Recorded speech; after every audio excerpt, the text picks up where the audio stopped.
Bismillah. Bismillahirrahmanirrahim. Assalamualaikum warahmatullahi wabarakatuh. Alhamdulillahi rabbil alamin. Lahu an-ni'matu wa lahu al-fadlu wa lahu ath-thana'u al-hasan. Salawatullahi al-maliki al-barri ar-rahim wal malaikati al-muqarrabin. على سيدنا محمد طه الأمين وحبيب رب العالمين وعلى آله وصحابته الطيبين الطاهرين ومن اتبعهم بإحسان إلى يوم الدين. اللهم لا سهل إلا ما جعلته سهلا وأنت يا حي يا قيوم تجعل الحزن إذا شئت سهلا. اللهم ارزقنا إخلاص النية في القول والعمل وارزقنا فتوح العارفين والموت على كامل الإيمان بجاه النبي صلى الله عليه وعلى آله وصحبه وسلم آمين. أذكركم وأذكر نفسي بإخلاص النية لله تعالى. Tuan-tuan sedang hadirin rahmati Allah Subhanahu wa taala. Pertama sekali sama-sama kita merafa'kan setinggi-tinggi rasa syukur kita kepada Allah Subhanahu wa taala. Karena pada malam yang berbahagia ini kita diberikan kesempatan oleh Allah untuk kita bertemu. Kita berdoa kepada Allah Subhanahu wa taala mudah-mudahan dengan barakah majlis ilmu yang kita adakan pada malam ini, Allah Subhanahu wa taala memakbulkan hajat-hajat dunia dan hajat-hajat akhirat kita. Dan mudah-mudahan Allah Subhanahu wa taala mengurniakan kefahaman kepada kita semua terhadap apa yang akan kita berbahaskan insyaallah taala. Tuan-tuan sedang hadirin yang dirahmati Allah Subhanahu wa taala. Allah Subhanahu wa taala berfirman, A'udzu billahi minasy syaithanir rajim. La in syakartum la azidannakum walain kafartum inna azabi lasyadid. Tuan-tuan rahmati Allah yang dirahmati Allah Subhanahu wa taala, difahami daripada ayat tersebut bahawa sekiranya kita bersyukur di atas nikmat yang Allah taala kurniakan kepada kita, maka nescaya Allah Subhanahu wa taala akan menggandakan lagi nikmat tersebut ke atas kita.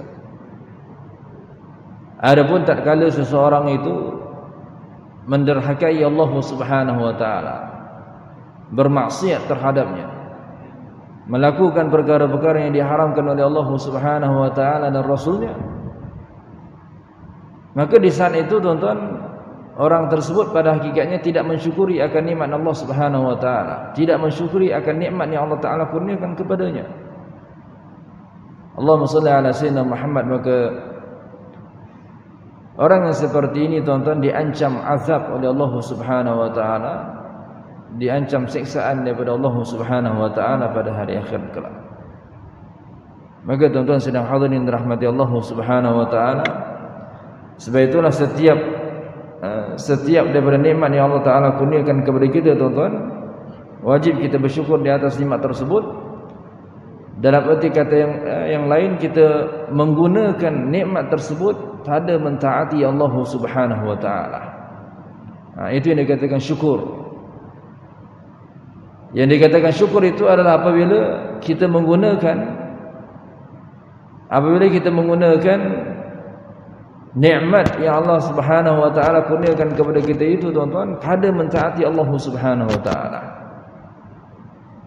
Maka difahami di sini bahawa kalau seseorang itu gagal atau tidak menggunakan sesuatu nikmat yang Allah taala kurniakan kepadanya pada perkara-perkara ketaatan, bahkan dia gunakan nikmat tersebut pada melakukan maksiat terhadap Allah Subhanahu wa taala, maka ketahuilah bahawa orang yang seperti ini pada hakikatnya tidak bersyukur di atas nikmat yang telah Allah taala kurniakan kepadanya tersebut.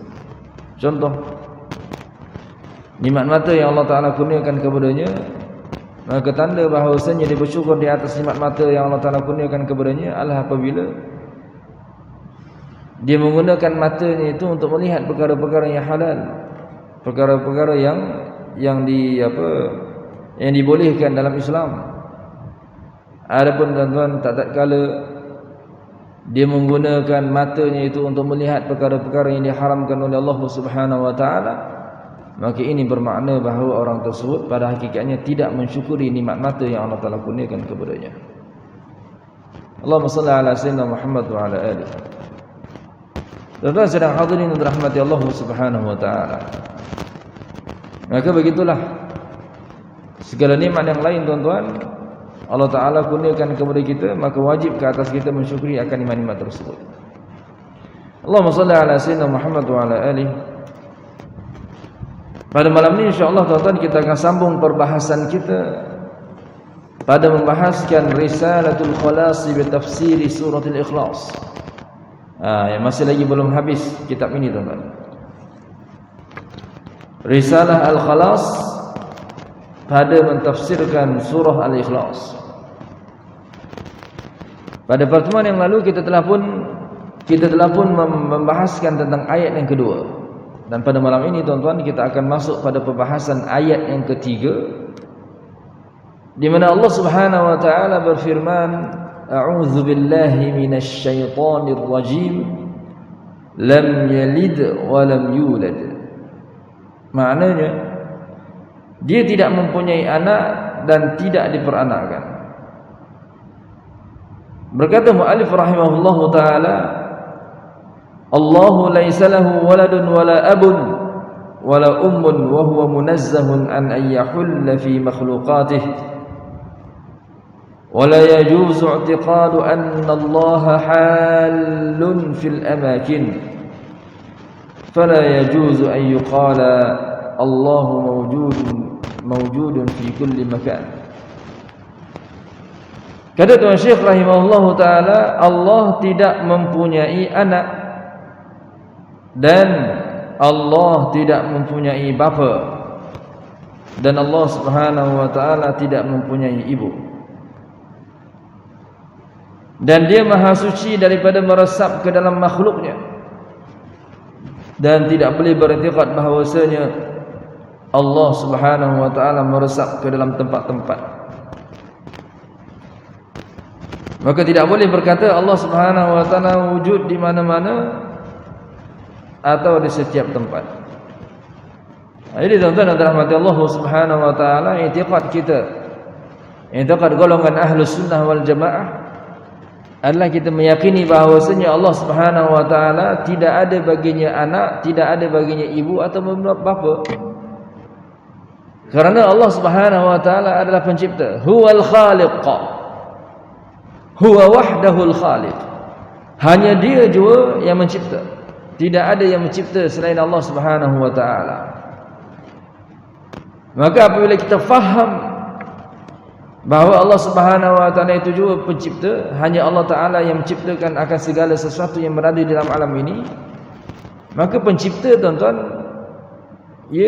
kewujudannya itu tidak didahului dengan ketiadaan.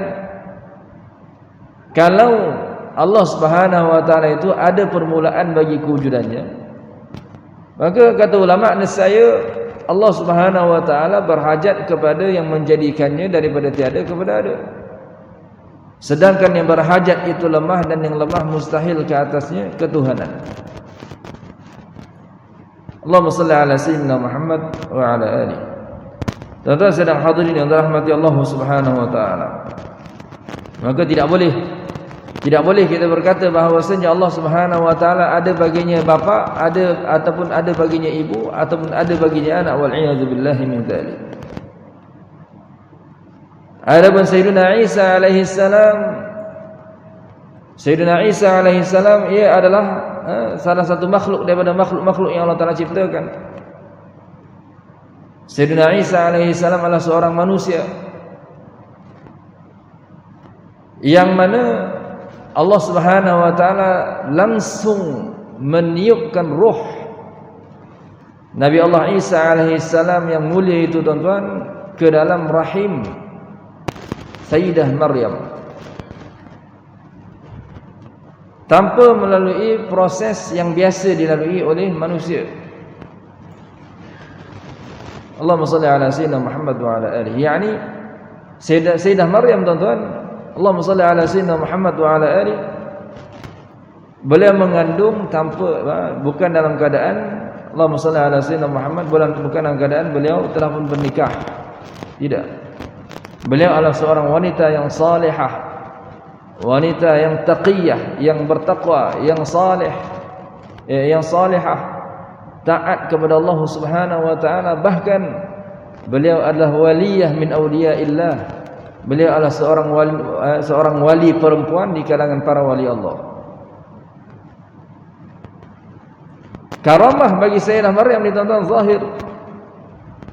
Sayyidina Zakaria, Nabi Allah Zakaria alaihi salam, tuan-tuan yang dirahmati Allah Subhanahu wa taala, telah pun menjaga Nabi Allahumma salli ala sayyidina Muhammad wa ala alihi Sayyidah Maryam. Diletakkan di satu tempat dan dikunci semua pintu akses ke tempat tersebut tuan-tuan, dan di dalam itu ada Sayyidah Maryam. Akan tetapi tuan-tuan, pada satu hari beliau masuk ke dalam bilik tersebut dan beliau dapati ada buah-buahan yang segar. Buah-buahan yang masih lagi segar, yang beraneka jenis, ada bersama dengan Sayyidah Maryam.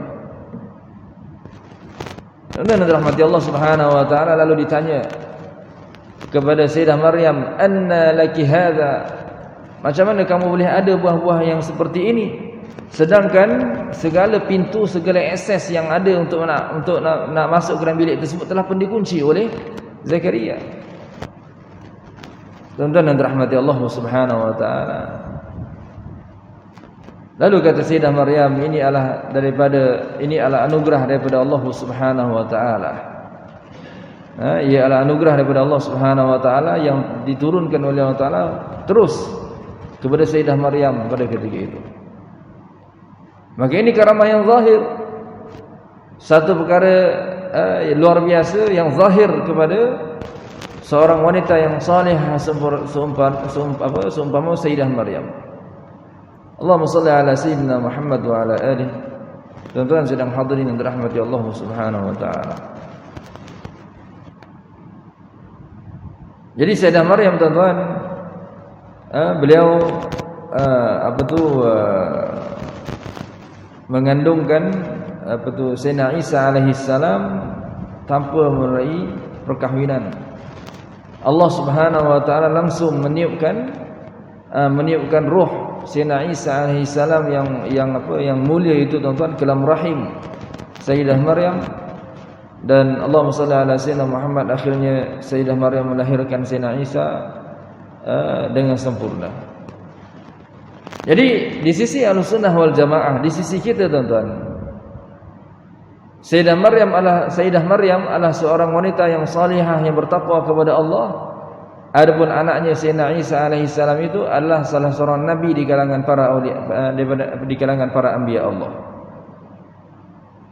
Kita tak katakan bahawasanya Sayyidina Isa itu adalah Tuhan ataupun anak kepada Tuhan. Wal'iyadzu billahi min dzalik. Ini adalah satu perkara, satu keyakinan yang bertentangan dengan akidah Nabi sallallahu alaihi wa ala alihi wasallam. Allahumma shalli ala sayyidina Muhammad wa ala alihi. Allah Subhanahu wa taala berfirman, "Laqad kafara alladhina qalu innallaha thalithu thalathah." Sungguh telah kufur mereka-mereka yang mendakwa bahawasanya Allah Ta'ala itu terdiri daripada 3 oknum. Seperti mana yang dakwa di sebahagian golongan yang kufur, di mana ada 3 oknum, iaitu Tuhan itu ada 3. Wal'iyadzubillah min dzalik. Yang pertama Tuhan Bapa, yang kedua Tuhan Anak, dan yang ketiga Ruhul Qudus. Ruh Al-Qudus yang merujuk kepada Sayyidina Jibril alaihi salam. Jadi tuan-tuan yang dirahmati Allah Subhanahu wa taala, secara terang-terangan Allah taala menyatakan akan kekufuran golongan yang seperti ini kerana telah menisbahkan anak bagi Allah Subhanahu wa taala. penisbahan ubuwah ataupun bunuwah pada Allah Subhanahu wa taala mengundang kekufuran bagi orang yang menisbahkan perkara tersebut kepada Allah Subhanahu wa taala. Yakni menisbahkan bapa kepada Allah ataupun menisbahkan anak kepada Allah. Maka kedua-dua perbuatan yang seperti ini tuan-tuan menyebabkan seseorang itu terkeluar ia daripada Islam. Jadi kata Tuan Syekh rahimahullah ta'ala, Allah Ta'ala tak ada anak, Allah Ta'ala tidak mempunyai bapa, tidak mempunyai ibu. Dan Allah Subhanahu wa ta'ala maha suci daripada meresap dalam diri setiap makhluknya. Allahumma salli ala sayyidina Muhammad wa ala alihi. Tuan-tuan yang dirahmati Allah Subhanahu wa ta'ala, ada sebahagian manusia tuan-tuan, mereka ini terlalu over fanatik, dan akhirnya tuan-tuan mereka mendakwa bahawasanya Allah Subhanahu wa taala berada dalam diri setiap makhluknya. Yakni mereka meyakini bahawasanya Allah Subhanahu wa taala meresap dalam diri setiap makhluknya. Allah Subhanahu wa taala ada dalam dinding, Allah Subhanahu wa taala ada dalam pokok, Allah Subhanahu wa taala ada dalam diri setiap makhluknya.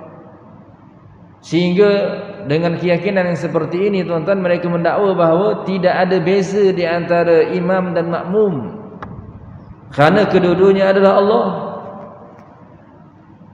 Tidak ada beza di antara suami dan isteri, kerana kedua-duanya adalah Allah. Wal'iyadzu billahi min dzalik. I'tiqad yang seperti ini tuan-tuan disebutkan oleh para ulama sebagai i'tiqad hulul. Yakni mendakwa bahawasanya Allah Subhanahu wa taala meresap dalam diri setiap makhluknya seumpama meresapnya protein dalam susu ataupun gula di dalam air, tuan-tuan. Wal a'yadzu billahi min dzalik. Allahumma shalli ala sayyidina Muhammad wa ala alihi. Untuk yang dirahmati Allah Subhanahu wa taala, ketahuilah bahawa i'tiqad yang seperti ini adalah di antara kekufuran yang paling buruk. Okey. Kekufuran yang paling teruk. Kerana kata para ulama, kekufuran yang paling teruk tu, kekufuran yang paling teruk itu ada 3. Yang pertama ta'til. Seteruk-teruk jenis kekufuran ada 3. Yang pertama ta'til, iaitu menafikan kewujudan Tuhan. Yang kedua, Allahumma shalli ala sayyidina Muhammad wa ala alihi, meyakini bahawa Allah Subhanahu wa taala meresap dalam diri setiap makhluk. Dan yang ketiga tuan-tuan, adalah meyakini bahawa Allah dan alam itu satu. Allah dan alam itu satu. Maka orang yang seperti ini tuan-tuan, mereka mendakwa tidak ada yang wujud melainkan hanya Allah Subhanahu wa taala jua. Tuan-tuan yang dirahmati Allah Subhanahu wa taala, Allahumma shalli ala sayyidina Muhammad wa ala alihi. Ini adalah satu i'tiqad yang bertentangan dengan i'tiqad Ahlus Sunnah wal Jamaah, dan bertentangan juga dengan i'tiqad Rasul sallallahu alaihi wa ala alihi wa sahbihi wasallam. Tuan-tuan yang dirahmati Allah Subhanahu wa taala,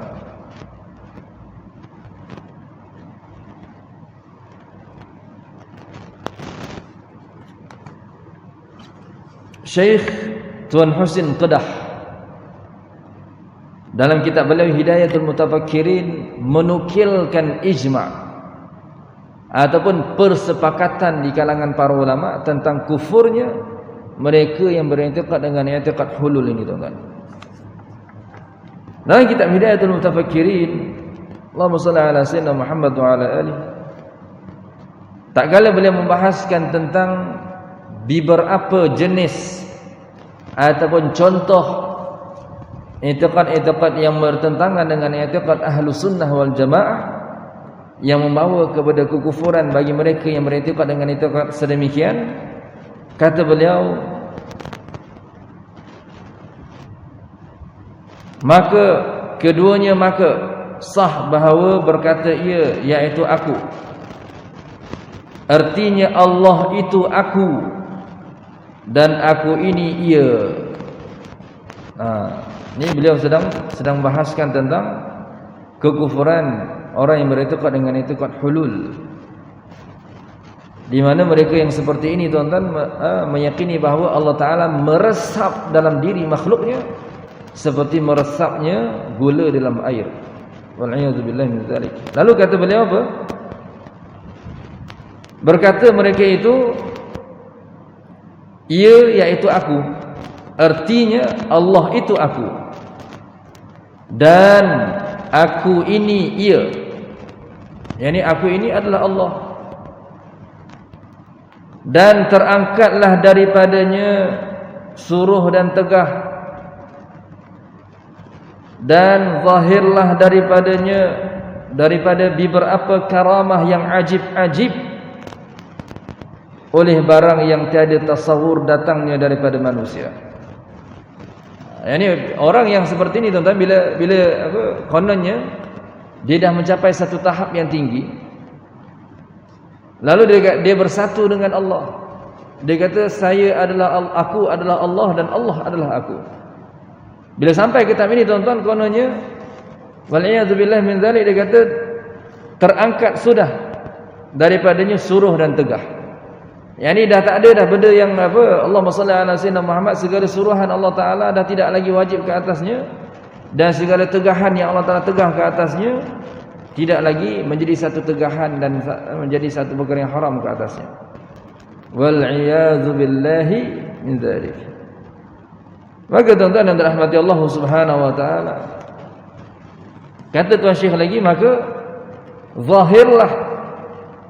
zahirlah daripadanya beberapa karamah yang ajib-ajib oleh barang yang tiada tasawur datangnya daripada manusia.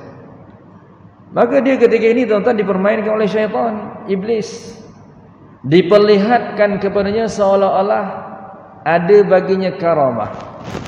Sedangkan tuan-tuan itu adalah satu penipuan daripada syaitan dan iblis, memperlihatkan seolah-olah ada perkara-perkara yang luar biasa yang berlaku kepada orang tersebut. Wal'iyadzubillahi min dzalik. Padahal dia sedang ditipu oleh syaitan dan iblis. Maka kata Tuan Husain Kedah tuan-tuan, bermula sekalian mereka itu kafir dengan ijma' sekalian ulama. Subhanallahil azim. Bermula sekalian mereka itu, iaitu mereka-mereka yang meyakini bahawa Allah Ta'ala meresap dalam diri mereka, mereka adalah Allah dan Allah adalah mereka. Maka tuan-tuan, kata Syekh Tuan Husain Kedah, mereka ini telah pun dihukum kufur oleh sekalian para ulama. Jadi tuan-tuan yang dirahmati Allah Subhanahu wa taala, difahami di sini bahawa beriktikad dengan i'tiqad hulul adalah satu perkara yang bertentangan dengan akidah Ahlussunnah wal Jamaah, dan ia adalah satu pegangan yang menyebabkan seseorang itu terkeluar ia daripada Islam. Kemudian tuan-tuan yang dirahmati Allah Subhanahu wa taala, yang kedua, jenis kekufuran yang paling teruk ni tuan-tuan adalah wahdah mutlaqah. Wahdah mutlaqah ni maknanya dia meyakini bahawa Allah dan alam ini satu. Tadi dia meyakini bahawa Allah Ta'ala meresap dalam diri setiap makhluk. Sekarang ni dia meyakini bahawa Allah dan alam itu satu. Allah adalah alam dan alam adalah Allah. Maka tuan-tuan yang dirahmati Allah Subhanahu wa taala, di sisi golongan yang seperti ini tuan-tuan, mereka mendakwa bahawa tidak ada yang wujud melainkan hanya Allah Subhanahu wa taala jua. Yang ada depan kita ni tuan-tuan, yang ada yang boleh kita lihat termasuk diri kita ini, semuanya khayalan belaka. Yakni bukan wujud yang hakiki. Subhanallahil azim. Sedangkan tuan-tuan, Allah Subhanahu wa taala berfirman dalam ayat yang pertama dari suratul Fatihah, ayat yang kedua dari suratul Fatihah, Alhamdulillahi rabbil alamin. Segala puji bagi Allah Subhanahu wa taala, Tuhan yang memiliki seluruh alam ini. Maka kata ulama, sebagai contoh Syekh Abdullah Al-Abdari rahimahullahu taala, beliau berkata daripada ayat ini difahami bahawa Allah Subhanahu wa taala mengisbatkan kewujudan zatnya. Allah Taala mengisbatkan kewujudan dirinya, dan Allah Taala juga mengisbatkan kewujudan alam ini tuan-tuan. yakni dalam arti kata yang lain ialah kewujudan yang benar-benar ada, bukan khayalan seperti mana yang didakwa oleh sebagian manusia di luar sana. Salah satu daripada puak ini tuan-tuan digelar sebagai golongan Sufista'iyah, golongan Sufista'iyah. Allahumma salli ala sayyidina Muhammad wa ala alihi. Tuan-tuan yang dirahmati Allah Subhanahu wa taala. Jadi ini so yang pertama tadi tuan-tuan, jenis kekufuran yang paling teruk ni, yang pertama menafikan kewujudan Tuhan, yang kedua beriktikad dengan i'tiqad hulul, yang ketiga beriktikad dengan i'tiqad wahdah mutlaqah. Tuan-tuan yang dirahmati Allah Subhanahu wa taala, kata Tuan Syekh, kita kembali balik kepada kitab kita tuan-tuan. Ayat yang ketiga ini menyatakan bahawa Allah Subhanahu wa taala bukan jisim. Ia juga mengandungi bantahan terhadap keyakinan yang mengatakan bahawa wujudnya sesuatu yang tercerai daripada zatnya, dan penafian bahawa Allah Subhanahu wa taala meresap masuk ke dalam diri setiap makhluknya. Maka berdasarkan ayat ini difahami bahawa Allah Subhanahu wa taala bukan bapa dan bukan juga anak. Dia tidak diperanakkan dengan maksud bahawa tidak tercerai sesuatu pun daripada zatnya. Maka tidak harus terpisah daripada zatnya sesuatu, seperti mana terpisahnya anak daripada seorang bapa. Dia tidak diperanakkan dan dia tidak meresap ke dalam sesuatu. Jadi tuan-tuan yang dirahmati Allah Subhanahu wa taala, daripada ayat ini tuan-tuan kita faham bahawa Allah taala bukan jisim. Allah taala bukanlah seperti sesuatu yang tercerai daripadanya sesuatu yang lain. Seumpama batang tebu tuan-tuan tercerai daripadanya itu air tebu tatkala ia di mesin. Dan Allah Subhanahu wa taala juga bukanlah sesuatu yang tercerai ia daripada sesuatu yang lain. Jadi Allahumma salli ala sayyidina Muhammad wa ala alihi tuan-tuan, ini adalah satu perkara yang kita tak boleh terima. Allah Subhanahu wa taala tidak beranak dan Allah Subhanahu wa taala tidak diperanakkan. Setiap yang beranak pasti akan mati, pasti akan binasa. Sedangkan Allah Subhanahu wa taala tidak. Allah Subhanahu wa taala tidak beranak, maka Allah Subhanahu wa taala tidak binasa. Allah Subhanahu wa taala kewujudannya tidak diakhiri dengan ketiadaan.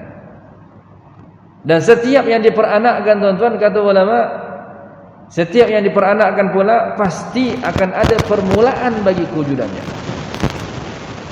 Dan sesuatu yang ada permulaan bagi kewujudannya berarti perkara tersebut dicipta.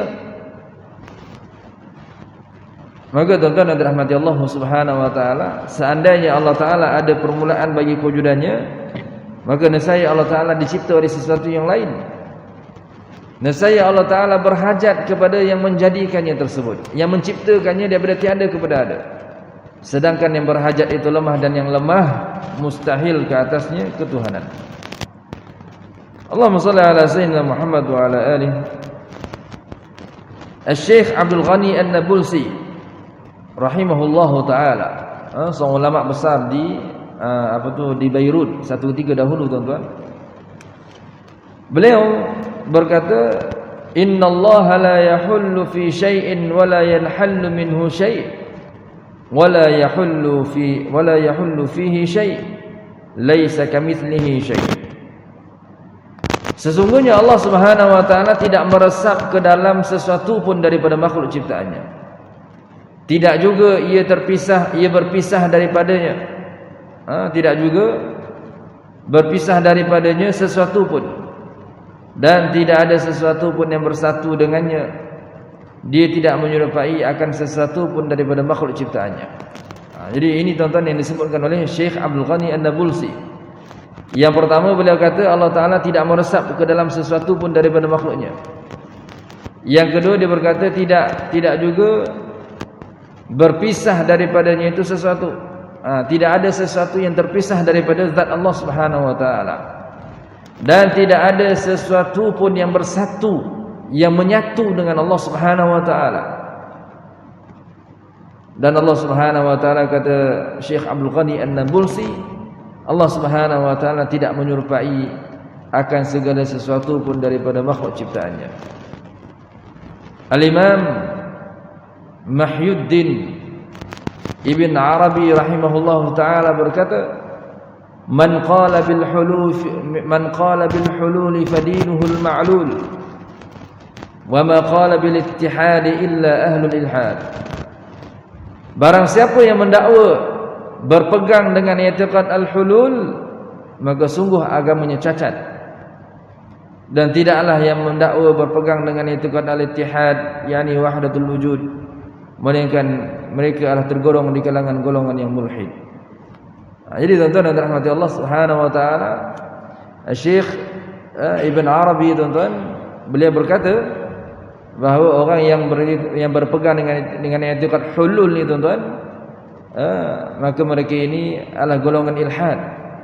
Golongan ini adalah golongan yang agamanya itu cacat, agamanya itu rosak. Dan tidaklah yang mendakwa bahawa berpegang dengan i'tiqad al-ittihad ini, melainkan mereka tergolong di kalangan golongan-golongan mulhid.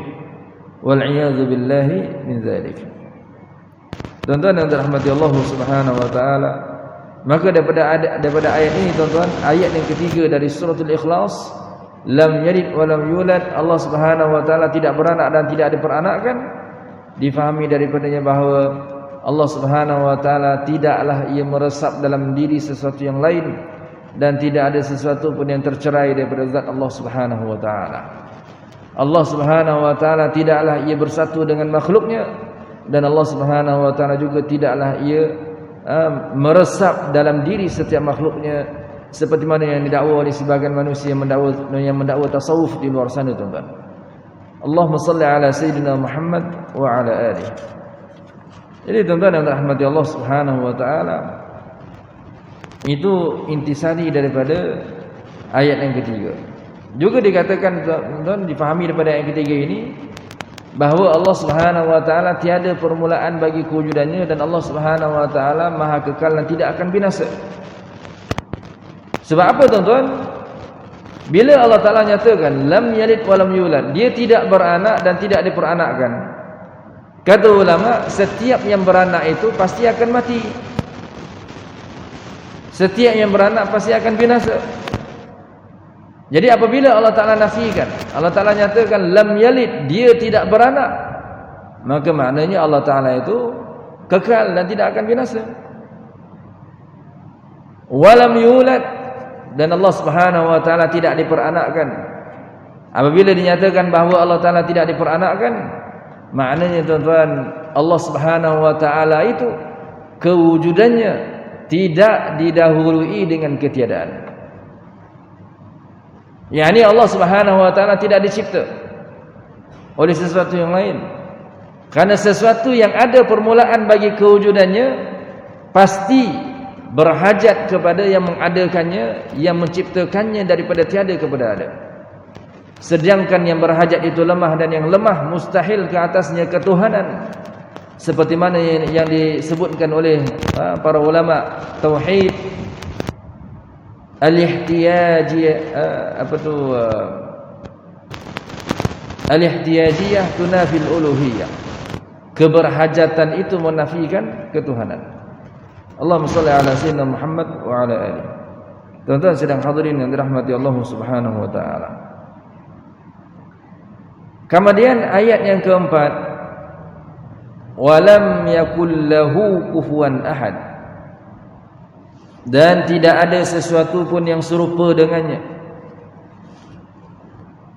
Dalam ayat tersebut, tuan-tuan, walam yakul lahu kufuwan ahad, perkataan kufu. Perkataan kufu dalam ayat tersebut maknanya al-mathil. Al-mathil, persamaan. Fama'na al-ayah anna Allah Ta'ala laysa lahu syabihun, fahuwa la yushbihu syai'a minal makhluqat wa la yushbihuhu syai'. Tuan-tuan yang dirahmati Allah Subhanahu wa taala, maka makna ayat ini adalah bahawa sesungguhnya Allah Ta'ala tidak ada sebarang penyerupaan bagi zatnya. maka dia tidak menyerupai sesuatu pun daripada makhluk-makhluknya, dan tidak ada sesuatu pun yang menyerupainya. Jadi daripada ayat yang keempat ni tuan-tuan, difahami bahawa Allah Subhanahu wa taala tidak sama dengan sesuatu pun daripada makhluk ciptaannya. Tidak ada sebarang penyerupaan di antara Allah dan makhluk, dan tidak ada sesuatu pun daripada makhluk yang menyerupai Allah Subhanahu wa taala. Kemudian kata Tuan Syekh, Allahu khalaqan nur la yushbihu an-nur, khalaqal zalam la yushbihu az-zalam, khalaqal insan la yushbihu al-insan, khalaqal malaikah la yushbihu al-malaikah. Dia yang menciptakan cahaya namun dia tidak seperti cahaya. Dia yang menciptakan kegelapan namun dia tidak seperti kegelapan. Dia yang mencipta manusia namun dia tidak menyerupai manusia. Dan dia menciptakan malaikat namun dia tidak menyerupai malaikat. Jadi tuan-tuan dan rahmati Allah Subhanahu wa taala, difahami di sini tuan-tuan bahawa Allah Subhanahu wa taala adalah pencipta bagi segala sesuatu. Allah Taala yang menciptakan manusia, menciptakan kegelapan, cahaya. Allah Taala menciptakan malaikat. Namun Allah Subhanahu wa taala tidak sama dengan sesuatu pun daripada makhluk ciptaannya. Allah Taala tidak seperti cahaya, tidak seperti kegelapan. Allah Taala tidak seperti manusia, dan Allah Subhanahu wa taala tidak seperti malaikat. Bahkan Allah Subhanahu wa taala tidak sama dengan sesuatu pun daripada makhluk ciptaannya. Kalau kita lihat pada jasad kita tuan-tuan, masya-Allah, Allah Subhanahu wa taala jadikan bagi kita tuan-tuan anggota badan yang kecil dan anggota badan yang besar. Ada bagi kita anggota tangan, kaki, jari, betis, muka dan sebagainya. Adapun Allah Subhanahu wa taala Tuhan yang menciptakan kita, Allah Subhanahu wa taala tidak ada baginya sebarang anggota badan, sama ada anggota badan yang kecil ataupun anggota badan yang besar. Tidak boleh dikatakan bahawa Allah Ta'ala itu ada tangan, ada kaki, ada jari, ada betis. Wal'iyadhu billahi min dhalik. Dan bila kita lihat juga pada diri kita tuan-tuan, ternyata diri kita ini diliputi oleh arah yang 6. Ada bagi kita arah kanan, kiri, depan, belakang, atas dan bawah. Adapun Allah Subhanahu wa taala Tuhan yang menciptakan kita, Allah Subhanahu wa taala tidak diliputi oleh arah yang 6. Maka tidak dikatakan Allah Ta'ala di atas kita, tidak dikatakan Allah Ta'ala di bawah kita, tidak dikatakan Allah Ta'ala di kanan kita ataupun di kiri kita. Karena Allah Subhanahu wa taala tidak diliputi oleh arah yang 6. Dan tuan-tuan dan rahmati Allah Subhanahu wa taala, kata ulama, Allah Subhanahu wa taala ada tanpa bertempat. Allah Ta'ala ada tanpa bertempat. Maknanya tuan-tuan, Allah Ta'ala bukan di satu tempat dan bukan berada di mana-mana tempat. Allah Subhanahu wa taala bukan duduk bersemayam di atas arasy. Allah Subhanahu wa taala bukan di langit, bukan di bumi.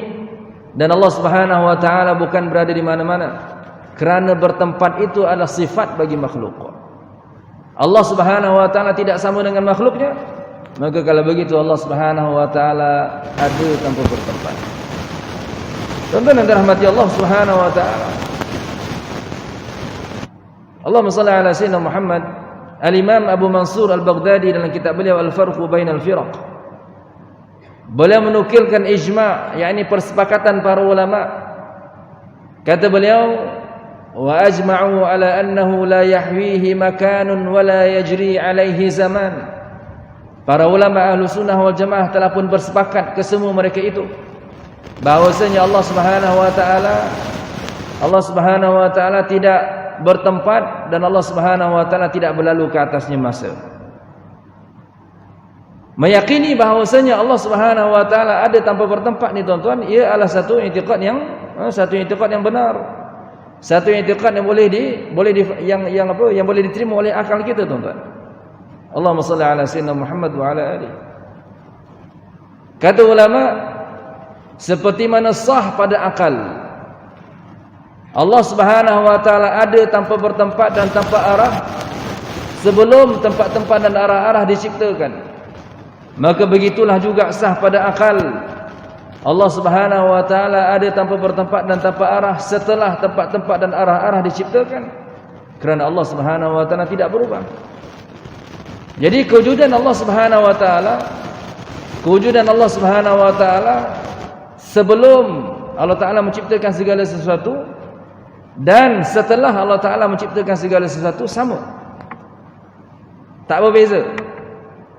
Seperti mana kewujudan Allah Subhanahu wa taala sebelum Allah taala menciptakan segala makhluknya ini, tuan-tuan, Allah ada tanpa bertempat. Maka begitulah juga, tuan-tuan, kewujudan Allah Subhanahu wa taala setelah Allah taala menciptakan makhluk-makhluknya, Allah tetap ada tanpa bertempat dan tanpa diliputi oleh arah yang enam. Kerana Allah taala tidak berubah.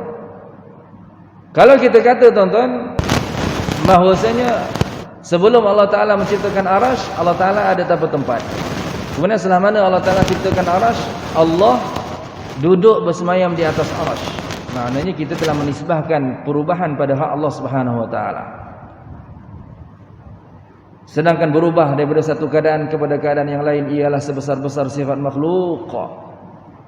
Dan Allah Subhanahu wa taala Maha suci daripada bersifat dengan sifat-sifat tersebut. Azan. Tuan-tuan yang dirahmati Allah Subhanahu wa taala. Jadi, i'tiqad Ahlussunnah wal Jamaah kita meyakini apa, tuan-tuan? Allah ada tanpa tempat. Itu mau tulis, tuan-tuan. Okey, Allah ada tanpa tempat, ini i'tiqad kita. Adapun meyakini Allah taala di langit, itu bukan i'tiqad kita. Bagi dalam berat, kita akan sebentar insya-Allah.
La ilaha illallah Rasulullah sallallahu alaihi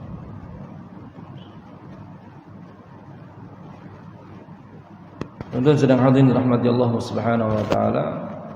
Insyaallah pada pertemuan yang akan datang kita akan lanjut lagi pembahasan. Kita akan lanjutkan lagi pembahasan tentang intifat Allah ada tanpa bertempat dengan hujah daripada ayat Al-Quran, hadis yang sahih, kemudian ijma' para ulama dan dalil akal serta nukilan-nukilan pendapat daripada golongan para ulama, sama ada ulama tanah Arab ataupun ulama tanah Jawi insyaallah. Cuma pada hari ini tuan-tuan kita ambil manfaat bahawa di antara poin yang paling utama yang difahami daripada ayat yang keempat dari suratul Ikhlas, walam yakul lahu kufuwan ahad, Allah Subhanahu wa taala tidak sama dengan makhluknya. Maka daripada kenyataan tersebut kita faham bahawa Allah ada tanpa bertempat, kerana bertempat itu adalah sifat bagi makhluk. Pembahasan lanjut tentang perkara itu tuan-tuan insya-Allah nanti pada pertemuan yang akan datang kita akan bahaskan. Barakallahu fikum wa ahsanallahu ilaikum wa jazakumullahu khairan. Assalamualaikum warahmatullahi wabarakatuh. Kita tahlil 3 kali tuan-tuan, kita salawat 3 kali. La ilaha illallah, la ilaha illallah, la ilaha illallah. Allahumma salli ala sayyidina Muhammad wa ala alihi wa sahbihi wasallim. Allahumma salli ala sayyidina Muhammad wa ala alihi wa sahbihi wasallim. Allahumma salli ala sayyidina Muhammad wa ala alihi wa sahbihi wasallam. Assalamualaikum warahmatullahi wabarakatuh.